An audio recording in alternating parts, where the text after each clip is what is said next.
Hey humans, welcome to a new episode of the Musical Podcast. This time we'll discuss about narcissism, naming this episode Self-Messianism, the Glorious Narcissist. Have you ever met someone who truly believes they're exceptional? Someone who sees themselves as more than just talented or hardworking, but as uniquely chosen, almost divine? Think about it for a moment. Have you encountered this in your personal life? A friend, a colleague, or perhaps someone in the public eye?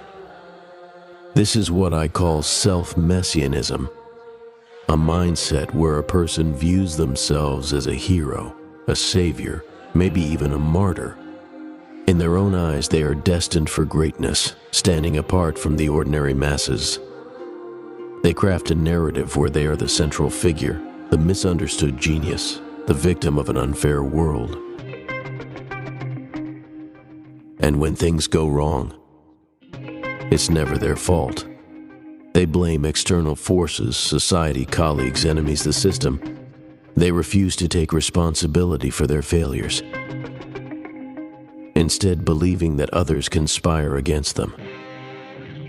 Their frustration fuels their narcissism, and their narcissism blinds them to reality. Do you recognize this pattern? Have you seen it in a leader, a boss, or maybe even a historical figure? Those who fall into this self-messianic mindset often lack empathy. They see people not as equals, but as followers or obstacles. Their arrogance can turn into hostility, their self-importance into manipulation. At worst, this mindset can lead to sociopathic or even psychopathic behavior. This type of person refuses to acknowledge life's challenges. They don't want to confront their own limitations. Instead, they paint themselves as either destined for greatness or cruelly persecuted. But here's the dangerous truth. Self-messianism and self-victimization are two sides of the same coin. Now, here's the real question. How do we protect ourselves from these people? They can be charismatic. They can be persuasive. They can gather followers who amplify their illusions. But once you recognize them, once you see through their act, you can resist their influence. So, take a moment. Think about your surroundings, your workplace, your community, authority or leaders. Who among them fits this pattern? What can you do to challenge their grip before they shape reality to fit their delusions? Detect it.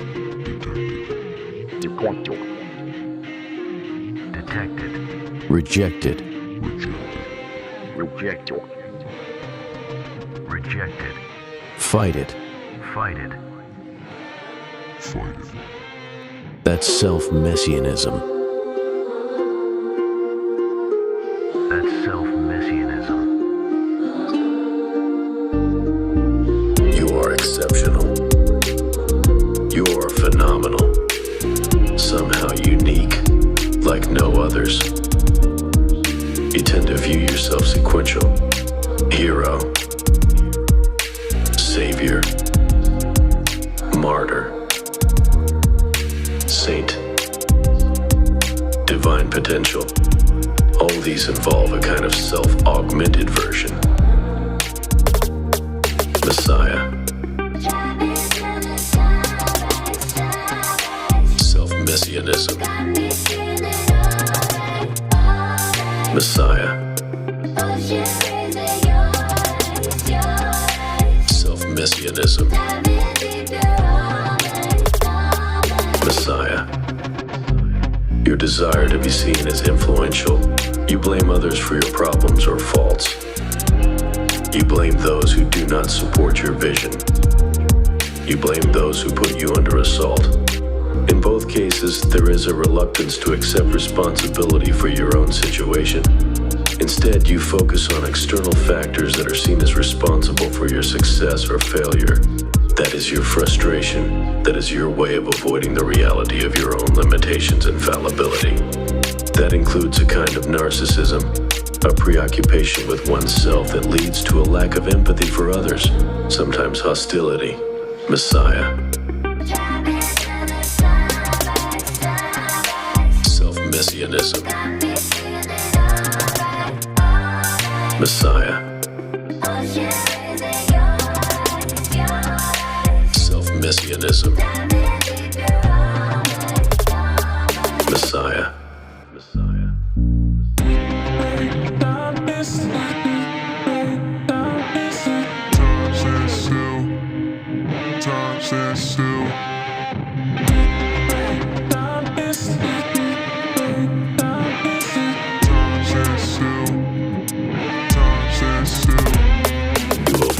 Deny the difficulties and challenges of life, instead preferring to see yourself as either destined for greatness or unfairly victimized.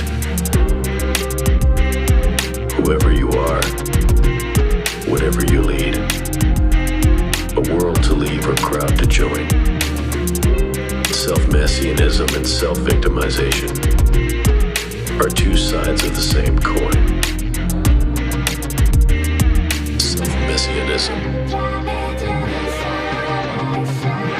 Self-messianism. Messiah. Thank you for listening to the Musical Podcast.